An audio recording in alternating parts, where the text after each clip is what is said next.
Another day, another luto. So, for today's vlog is magluto ko og tagang ikuog ano mo. So, vegetable and other meat. And this one is my to show sa inyo kung saan ako itong luto. So, this is okra, and this is beef. And now, mag-init na taong tubig. So, I have some vegetable here. It's already cooked. And, yeah. So, we're gonna let it boil. And then this one, ilunod na kami. And then, yes. Bukan na, no? Bukan na to. Mantika. Ready na siya lawos tanawin. So, pwede siya makbutang. And, bukan lang na ito naman. Kasi lang mababad saan yung mantika ang tubig.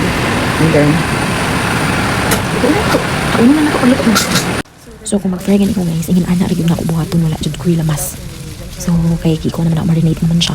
Okay na siya tanan na. So nagibutangan man ako siya og wine na. So nung nila ko magbutang og mga lamas dili para sa tubang magbutang og lamas. Ayan, ready na po na ako ng mga okra din ha. Make sure dili latak.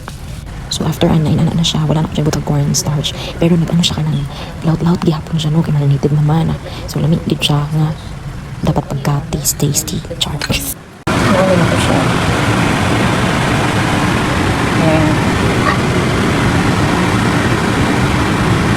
Meow meow meow meow meow meow